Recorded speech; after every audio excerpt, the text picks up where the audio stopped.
बड़ी पुरानी कहावत है, कहते हैं हाथ कंगन को आरसी क्या और पढ़े लिखे को फारसी क्या। कुछ इसी तरीके के हालात पैदा हो गए हैं पाकिस्तान के साथ। खुद ओआईसी ने भी अब यहाँ पर छुटकारा लेना शुरू कर दिया है पाकिस्तान से। वहीं पाकिस्तान को अब दर दर की ठोकरें खानी पड़ रही है, जबकि भारत के फॉरेक्स रिजर्व में गजब की बढ़ोतरी हुई है। जियोपॉलिटिक्स में बहुत कुछ चल रहा है, हमेशा की तरह जानने को मिलेगा बहुत कुछ। आइए जानते हैं इन खबरों को विस्तार से। इस्लामिक देशों के संगठन ओआईसी में भारत ने पाकिस्तान को बहुत बड़ा झटका दिया है। इंडोनेशिया, मिस्र और बहरीन ने मिलकर पाकिस्तान के भारत विरोधी प्रस्ताव को रोक दिया है। दरअसल जकार्ता में ओआईसी संसदीय यूनियन की एक बैठक हुई। इस बैठक में पाकिस्तान चाहता था कि कश्मीर मुद्दे पर भारत के खिलाफ कड़ा रुख अपनाया जाए, लेकिन इंडोनेशिया, मिस्र और बहरीन ने पाकिस्तान की कोशिशों को नाकाम कर दिया है। यह भारत के लिए बहुत बड़ी डिप्लोमेटिक कामयाबी है। ऐसा इसलिए क्योंकि इससे पाकिस्तान मुस्लिम देशों के बीच भारत को घेरना चाहता था, लेकिन ओआईसी में पाकिस्तान के प्रस्ताव के गिरने का मतलब है इस्लामिक देशों के बीच पाकिस्तान का प्रभाव काफी कम हो गया है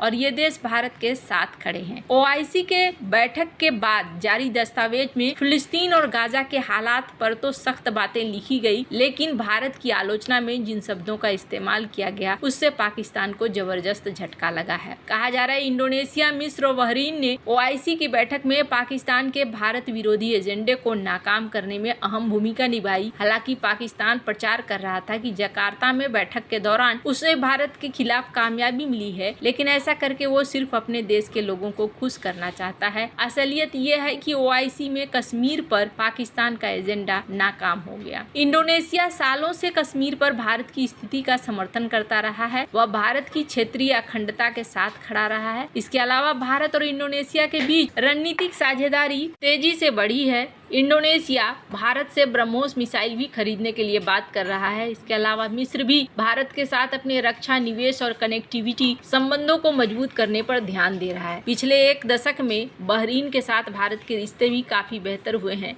इंडोनेशिया अपनी क्षेत्रीय अखंडता पर बहुत ध्यान देता है। इसकी वजह यह है कि उसे पापुआ में ऐसा ही अनुभव हुआ है। इंडोनेशिया अक्सर आतंकवादी ढांचे और कट्टरपंथी विचारधारा के खिलाफ सख्त कार्रवाई करता रहा है। लिहाजा आतंकवाद के खिलाफ लड़ाई के मुद्दे पर भारत और इंडोनेशिया के विचार काफी मिलते हैं। आपको याद होगा कि इस साल भारत के गणतंत्र दिवस समारोह के दौरान इंडोनेशिया के राष्ट्रपति मुख्य अतिथि बने थे और उन्होंने पाकिस्तान के अपने कार्यक्रम को रद्द कर दिया था। इससे पहले भी जब पहलगाम में हुए आतंकी हमले के बाद न्यूयॉर्क में ओआईसी की एक बैठक हुई थी, उस दौरान भी ओमान ने कश्मीर पर सख्त शब्दों का इस्तेमाल करने से रोकने की कोशिश की थी। उसके बाद भारत ने पाकिस्तान की कड़ी आलोचना की। भारत ने कहा था कि इस्लामाबाद ने ओआईसी समूह को गुमराह किया और कश्मीर में हुए आतंकी हमलों पर एक तरफा बयान जारी करवाया। भारत ने जोर देकर कहा कि पाकिस्तान ने ओआईसी को गलत जानकारी दी है। अब ये समय बदल रहा है, सिचुएशन बदल रहा है, पहले जैसी बात नहीं रह गई है और ये चीज अब पाकिस्तान को समझ में आनी चाहिए। वैसे आपको बता दूं, जिस तरफ ये अपनी पीठ खुद ठोक रहे हैं, वहीं इनकी अर्थव्यवस्था फिर गहरे संकट में फंसती हुई नजर आ रही है। देश न केवल अपने तय किए गए आर्थिक विकास के लक्ष्यों से पिछड़ गया है, बल्कि एक बार फिर अंतर्राष्ट्रीय कर्जदाताओं के दरवाजे पर हाथ फैलाने को मजबूर हो गया है। एक और आईएमएफ से भारी कर्जा ले लिया है, तो वहीं 4.9 अरब डॉलर के वाणिज्यिक कर्ज की योजना भी बनाई है। पाकिस्तान की नेशनल अकाउंट्स कमेटी की बैठक में जो आंकड़े सामने आए हैं वे चौंकाने वाले हैं। इसमें औद्योगिक क्षेत्र में 1.14% की गिरावट हुई है। कृषि क्षेत्र की ग्रोथ भी सिर्फ 1.8% रह गई है। केवल सेवाओं के क्षेत्र में बेहतर प्रदर्शन करते हुए 39% की ग्रोथ दर्ज की गई है। देश की कुल आर्थिक आउटपुट 411 अरब डॉलर पर रही। प्रति व्यक्ति आय 1824 डॉलर पहुंची है। पाकिस्तान ने हाल ही में अरबों डॉलर का कर्जा लिया है। किन बैंकों के सामने दरवाजे पर खड़ा है पाकिस्तान सरकार? अगले वित्त वर्ष 2025-26 के लिए 4.9 अरब डॉलर का नया कर्ज ले रही है। इसमें 2.64 अरब डॉलर के शॉर्ट टर्म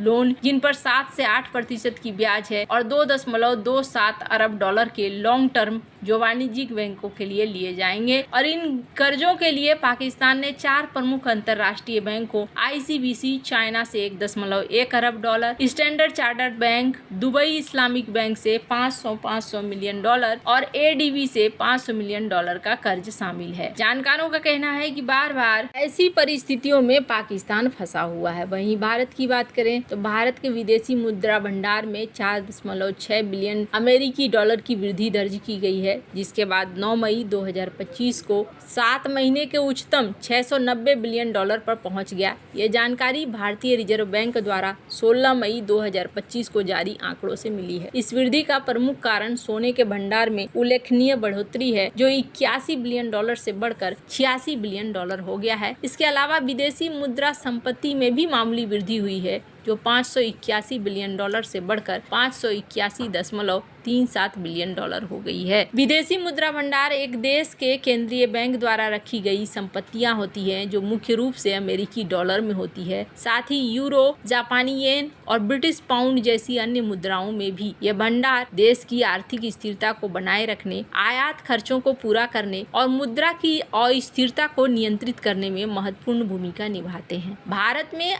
RBI इस भंडार का प्रबंधन करता है और समय समय पर विदेशी मुद्रा बाजार में हस्तक्षेप करके रुपए के मूल्य को स्थिर रखता है। RBI के आंकड़ों के अनुसार 9 मई 2025 को समाप्त सप्ताह में भारत के फॉरेक्स रिजर्व में 4.553 बिलियन डॉलर की वृद्धि हुई, जिससे कुल भंडार 690 बिलियन डॉलर हो गया। ये सितंबर 2024 में दर्ज किए गए सर्वकालिक उच्च स्तर 704 बिलियन डॉलर से थोड़ा कम है। इस वृद्धि में सोने के भंडार की हिस्सेदारी सबसे अधिक रही, जो वैश्विक सोने की कीमतों में 2.6% की तेजी के कारण बढ़ा है। इसके अलावा विदेशी मुद्रा संपत्ति जो भंडार का सबसे बड़ा हिस्सा है, इसमें भी मामूली वृद्धि देखी गई। भारत के विदेशी मुद्रा भंडार में उतार चढ़ाव का इतिहास रहा, जो वैश्विक और घरेलू आर्थिक परिस्थितियों से प्रभावित होता है। एक महत्वपूर्ण ऐतिहासिक उदाहरण 1991 का आर्थिक संकट है। उस समय भारत के फॉरेक्स रिजर्व इतने कम हो गए थे कि देश के पास केवल 2 सप्ताह के आयात को कवर करने के लिए पर्याप्त विदेशी मुद्रा बची हुई थी, जो लगभग 1 बिलियन डॉलर ही थी। इस संकट ने भारत को आर्थिक सुधारों के प्रति प्रेरित किया,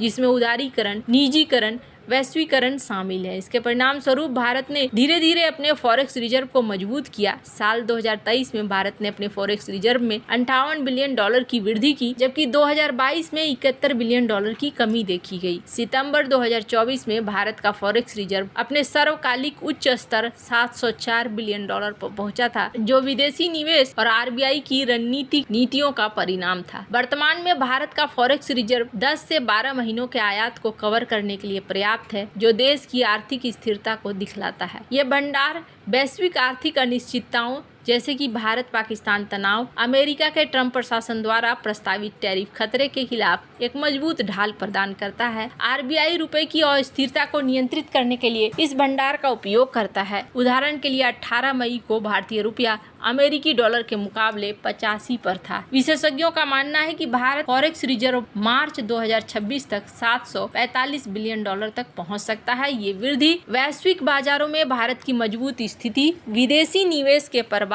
और RBI के नीतियों के कारण संभव है। मजबूत फॉरेक्स रिजर्व न केवल रुपए को स्थिर रखता है, बल्कि देश की आर्थिक नीतियों में लचीलापन भी प्रदान करता है। भारत के फॉरेक्स रिजर्व में हाल की वृद्धि देश की आर्थिक ताकत का प्रतीक है। सोने के भंडार में तेजी और विदेशी मुद्रा संपत्ति में स्थिरता ने इसे और मजबूत किया है। ऐतिहासिक दृष्टिकोण से 1991 के संकट को लेकर आज तक भारत अपने फॉरेक्स रिजर्व को मजबूत करने में उल्लेखनीय प्रगति की है। ये भंडार न केवल आर्थिक स्थिरता का सूचक है, बल्कि वैश्विक मंच पर भारत के बढ़ती साख को भी दिखलाता है। आपको क्या लगता है इन सब मामले में? आपकी क्या राय है? कमेंट कर जरूर बताएं। जल्द मिलते हैं अगले वीडियो में नई खबर के